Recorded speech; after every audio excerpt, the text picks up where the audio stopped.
Jadi seolah tuh buat perempuan kerja itu kayak kita tuh dipaksa harus milih, lu mau kerja apa mau ngurus anak gitu. Seolah-olah tuh itu pilihan kalau buat perempuan.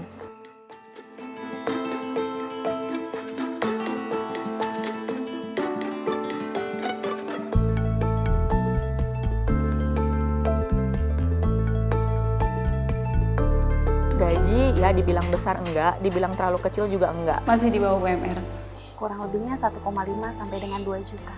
Rumah itu ada 2 lantai, Mbak. Jadi saya tinggal di lantai atas. Jadi untuk kebersihan di lantai atas yaitu tanggung jawab saya dan suami dan adik saya. Karena saya di sana numpang, jadi saya mengerjakan semuanya sendiri. Nyapu, mengepel, berberes rumah, itu semua saya sendiri yang mengerjakan. Untuk pekerjaan rumah, ya saya juga mengerjakan semua pekerjaan rumah. Pasangan saya pada saat itu bisa dibilang mungkin absen ya dari melakukan tugas-tugasnya, termasuk tugas mencari nafkah. Meskipun dia di rumah, juga tidak membantu pekerjaan rumah sama sekali. Jadi memang semuanya di saya.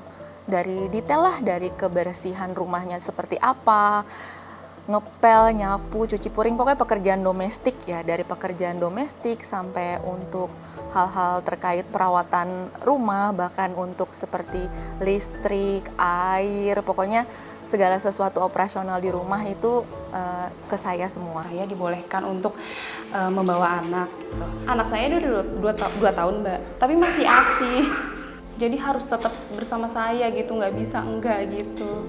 Walaupun sih pernah gitu ya ditinggal gitu ya ditinggal di rumah, tapi kan ketika ada bapaknya.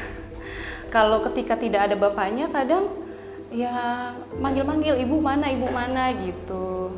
Antar anak dulu ke sekolah, terus saya pergi ke kantor, jam anak pulang sekolah saya jemput anak saya, terus saya bawa lagi ke kantor. Karena pada saat itu saya juga sambil merawat mantan suami yang kondisinya juga tidak kurang baik, jadi saya memastikan obat dan makan, saya pulang dulu ke rumah, baru saya ke kantor lagi gitu. Nanti pulang bawa anak yang saya bawa ke kantor, pulang ke rumah. Jadi setiap hari seperti itu.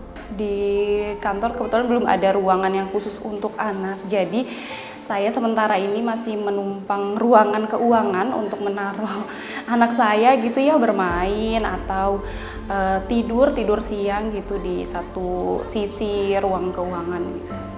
Sebenarnya kalau fasilitas yang secara khusus dari tempat kerja pada saat itu sebenarnya bisa dibilang tidak ada yang sengaja dikhususkan ya. Adik itu juga bekerja kebetulan.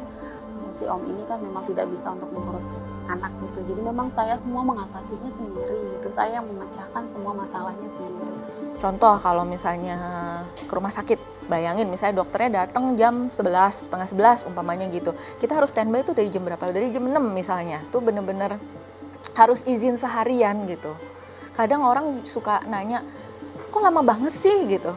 Kayak nggak paham gitu, seolah-olah saya sengaja biar datang telat atau memang sengaja ngelama-lamain, padahal ya nggak kayak gitu. Memang ketika kita bekerja dan juga merawat keluarga itu bagi waktunya tuh challenging banget. Sampai satu kejadian pernah ada waktu itu Sabtu harus masuk karena ada kegiatan dan saya sudah menjelaskan di awal waktu itu jadwal kontrol psikiater anak gitu kan.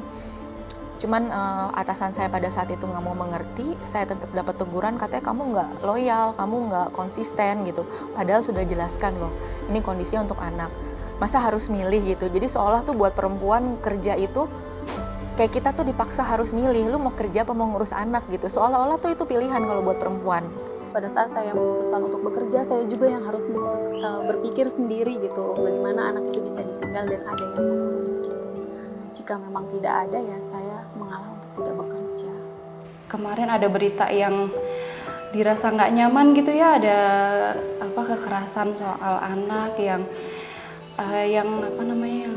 ditendang atau yang dipukul, dicubit gitu segala macam. Aduh, saya jadi mundur lagi untuk coba menitipkan ke daycare gitu. Rasanya berat ya kalau misalnya nitipin pengasuh apa daycare, apalagi kondisi anak saya.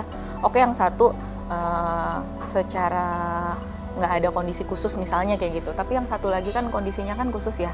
Saya masih agak sedikit takut dengan berita-berita yang ada yang Cuma memang kalau memang kondisinya sudah benar-benar mendesak dan urgent, saya memang butuh banget uang, pasti saya mau tidak mau saya akan melakukan itu. Mau bayar berapa banyak mahal daycare-nya gitu. Untuk daycare yang anak tanpa kondisi khusus aja itu kan cukup mahal ya. Pernah ngelihat di perusahaan sebelah gitu ada menyediakan gitu daycare-nya kayak barang mewah gitu, kayak wah gitu, padahal kan itu sebenarnya hak ya. Masih sulit ya ngakses untuk yang terjangkau. Mungkin pengennya ada, kita butuh. Cuman yang terjangkau dan berkualitas, itu mungkin nggak terjangkau dan berkualitas. Biasanya terjangkau, tidak terlalu berkualitas. Berkualitas bisa jadi tidak terjangkau untuk kelas pekerja. Untuk mendukung para pekerja membawa anak gitu ya. Bisa juga di beberapa titik gitu ya, adalah tempat penitipan anak gitu. Karena kalau tempat penitipan anak kan kayaknya tidak terlalu banyak di sekitaran kantor ya. Tapi lanjutannya nih, 1, aman atau tidaknya. Terus tenaga yang ada di sana seperti apa, jangan asal ada penitipan anak, kita nggak tahu latar belakang orang yang ngejaga anak-anak itu seperti apa. Mungkin masyarakat luas taunya kan norma sosial yang ada sekarang aja gitu, perempuan ya wajar lah. Dibikin dulu, dimasukin itu ke dalam sebuah kebijakan, diakui, dibikin perlindungannya.